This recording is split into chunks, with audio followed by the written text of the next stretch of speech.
warahmatullahi wabarakatuh. Gimana kabarnya semuanya?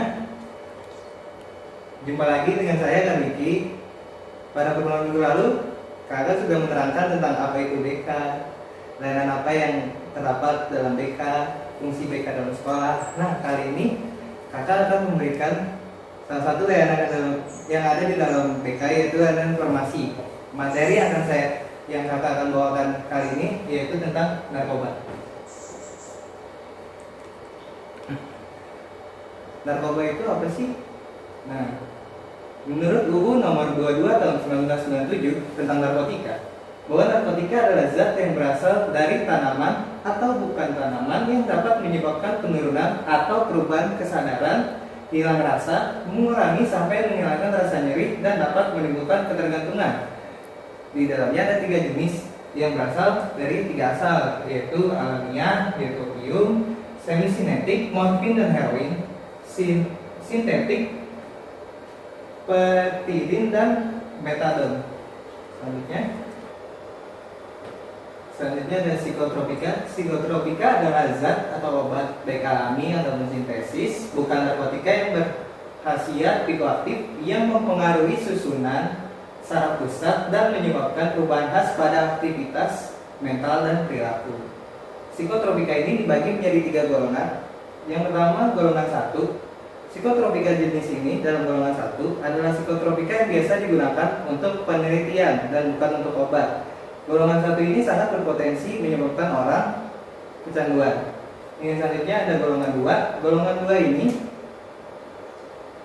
biasanya digunakan untuk ilmu pengetahuan, namun bisa juga digunakan dalam bidang medis, tetapi hanya untuk pilihan terakhir. Nah, golongan 2 ini juga sama, sangat berpotensi untuk menyebabkan orang kecanduan. Golongan 3 ini sedikit longgar, yaitu psikotropika yang biasa digunakan untuk penelitian juga, obat pun juga, tapi tidak terlalu berpotensi untuk menyebabkan orang kecanduan. Nah, biasanya penyalahgunaan narkoba itu golongan 1 dan golongan 2. Zat adiktif nih. Zat adiktif adalah obat serta bahan aktif yang apabila dikonsumsi oleh organisme hidup dapat menyebabkan kerja biologi serta menimbulkan ketergantungan atau adiksi yang sulit dihentikan dan berefek ingin menggunakannya secara terus-menerus, yang jika dihentikan akan memberi efek lelah luar biasa atau rasa sakit yang luar biasa. Apa aja sih zat adiktif? Zat adiktif itu salah satunya adalah alkohol yang berupa minuman, biasanya dikonsumsinya.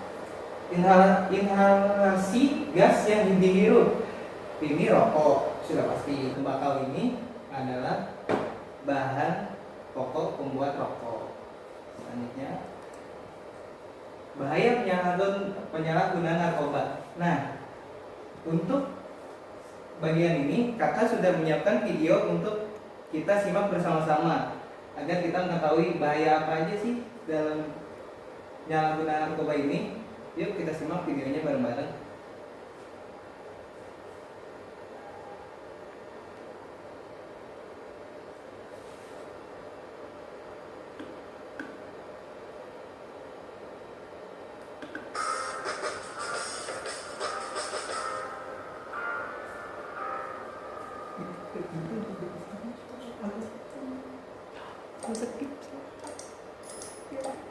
Sekali dampak yang disebabkan oleh penggunaan zat adiktif terhadap kesehatan. Dampak dari penggunaan narkotik, heroin, morfin, opium, dan kodein dalam jangka pendek dapat menghilangkan rasa nyeri, ketegangan berkurang, rasa nyaman, diikuti perasaan seperti mimpi dan mengantuk. Penggunaan jangka panjang dapat menyebabkan ketergantungan, meninggal karena overdosis, menyebabkan sembelit, gangguan siklus menstruasi, dan impotensi. Jika dalam penggunaannya menggunakan jarum suntik yang tidak steril, maka dapat tertular berbagai jenis penyakit berbahaya seperti hepatitis dan HIV atau AIDS.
halusinasi penglihatan, serta perabaan.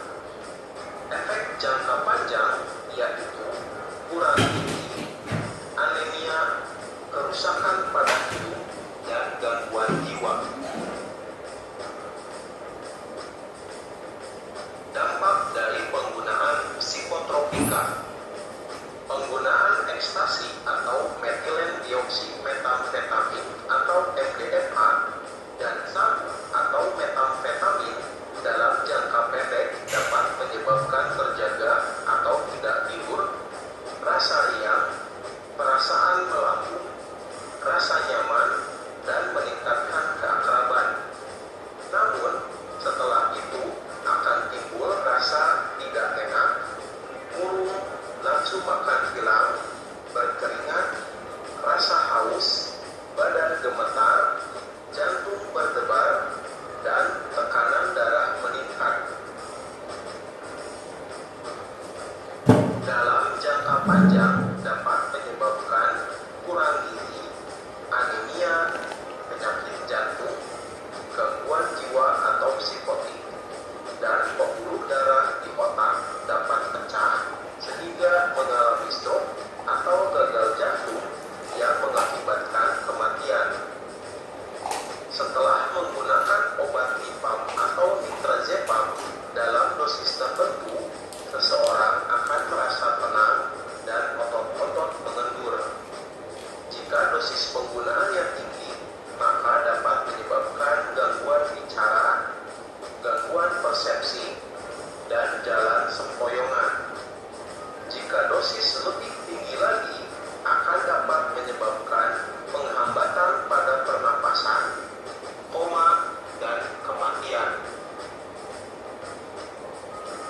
Dampak penggunaan zat psikoaktif lainnya. Inhalansia dapat menyebabkan kematian mendadak akibat kekurangan oksigen atau karena ilusi, halusinasi, dan persepsi yang salah.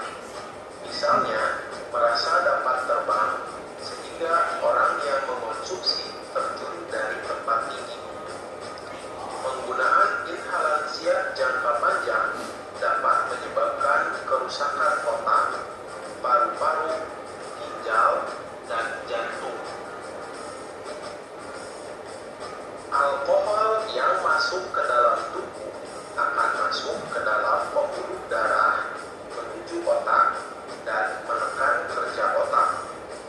Akibat jangka pendek dari mengonsumsi alkohol, yaitu mabuk, jalan sempoyongan, menyebabkan keinginan untuk merusak, dan dapat menyebabkan kecelakaan akibat mengendarai kendaraan dalam keadaan mabuk. Dalam jangka panjang, alkohol dapat merusak hati, merusak kelenjar getah lambung, kerusakan sistem saraf, menyebabkan gangguan jantung, dan meningkatkan resiko kanker.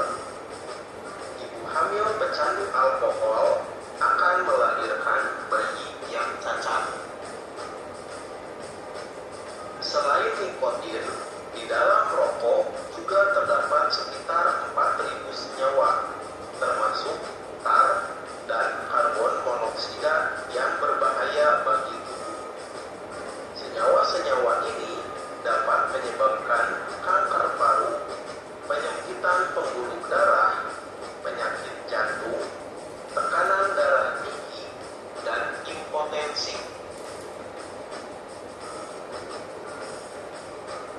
Di dalam gambar berikut disajikan mengenai berbagai senyawa kimia yang terdapat di dalam rokok.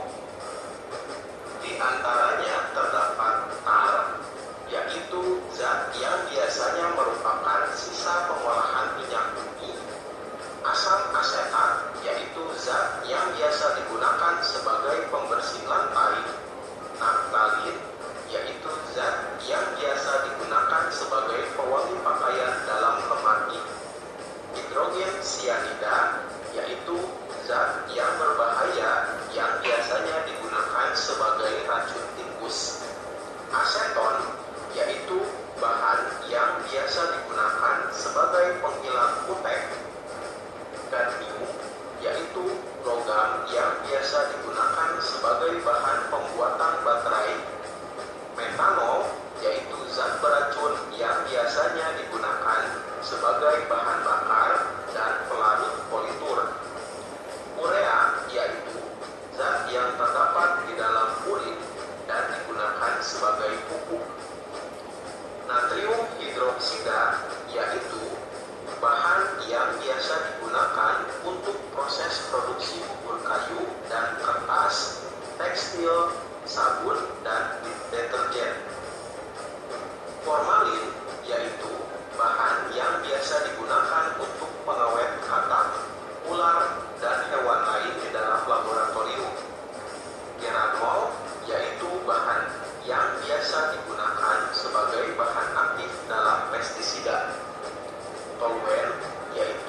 biasa digunakan sebagai bom atau dinamit TNT. Hidrasin yaitu bahan yang biasa digunakan sebagai salah satu bahan bakar roket. Karbon monoksida yaitu gas beracun yang berasal dari pembakaran tidak sempurna, termasuk dari asap kendaraan bermotor.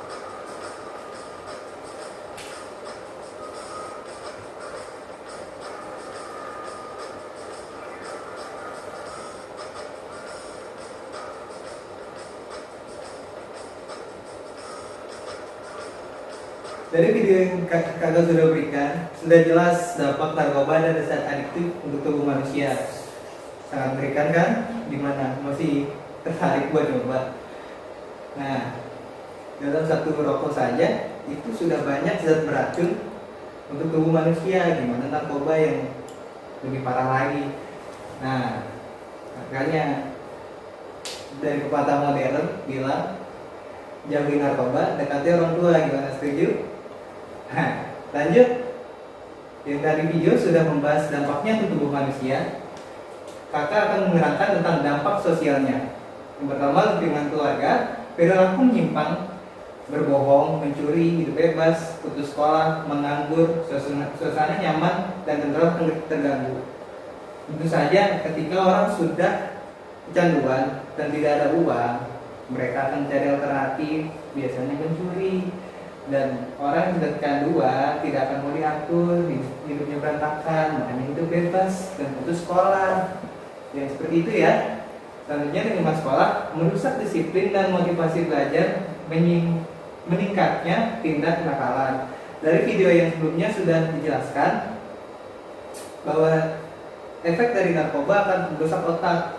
Tentu saja ketika otak sudah rusak, disiplin pun sulit, motivasi belajar juga pasti tidak ada. Selanjutnya, lingkungan masyarakat. Tercipta pasar gelap antara pengedar dan bandar yang mencari pengguna. Nah, biasanya bandar-bandar ini mencari anak-anak muda yang biasanya tengil lah ibaratnya. Coba dulu sekali-sekali. Masa sih bisa kayak gitu? Nah, jangan ya. Sudah jelas bahwa tadi di video narkoba bisa menyebabkan ketergantungan. Jadi sekali coba itu akan terus mencoba. Lanjut. Gejala perubahan dampak dan penyalahgunaan narkoba. Yang dari fisik, saat menggunakan narkoba, pengguna jalan sempoyongan, bicara cadel, apatis, ngantuk, agresif. Ini sudah di video tadi ya sebelumnya. Bila overdosis, terjadi sesak, denyut jantung dan nadi lambat, kulit terasa dingin dan bahkan meninggal tuh. Saat terjadi ketagihan atau sakau biasa orang sebutnya, terjadi mata merah, hidung berair, menguap terus, diare, malas, mandi, kejang dan kesadaran menurun. Pengaruh jangka panjangnya akan berakibat pada penampilan tidak sehat, tidak peduli terhadap kesehatan dan kebersihan, gigi kropos, bekas suntikan pada lengan. Lanjut. Perubahan sikap dan perilakunya, prestasi di sekolah menurun, tentu saja. Pola tidur berubah, begadang, sering bepergian sampai larut malam, sering mengurung diri, sering berbohong, sering bersikap emosional, mudah tersinggung, pemarah dan kasar. Nah, lalu gimana sih menghindari penyalahgunaan narkoba ini? Pertama, perawat diri dengan keimanan dan ketakwaan serta budi pekerti luhur. Nah, jangan sering-sering nongkrong malam-malam. Lebih baik sholat jangan dilupakan, baca Quran, sering mengaji, gitu. Membiasakan diri berpola hidup sehat, tentu saja. Menolak bujukan. Nah, kakak tadi sudah bilang kan, biasanya target dari para bandar itu anak-anak muda yang penasaran dan mencoba-coba untuk mencicipi sekalian nanti ketagihan terus-terusan nggak bisa berhenti. Jangan ya. Belajar dengan sungguh-sungguh. Nah, pasti kalau ini mengisi waktu luang dengan kegiatan yang lebih bermanfaat. Nah, ini yang penting. Jangan coba-cobanya yang negatif. Coba motivasi belajar, prestasi di sekolah, kegiatan ekskul yang lebih positif, dan lain-lain. Hindari tindakan yang tidak bermanfaat. Lanjut. Nah, sekian materi yang kakak berikan. Gimana, ada pertanyaan? Sudah jelas ya? Tidak ada? Baik. Kalau gitu kakak akhiri. Semoga materi kakak sampaikan bermanfaat. Mohon maaf bila ada salah kata, bila kakak menyampaikannya secara terburu-buru, maka mohon maaf. Terima kasih perhatiannya anak-anak sekalian. Assalamualaikum warahmatullahi wabarakatuh.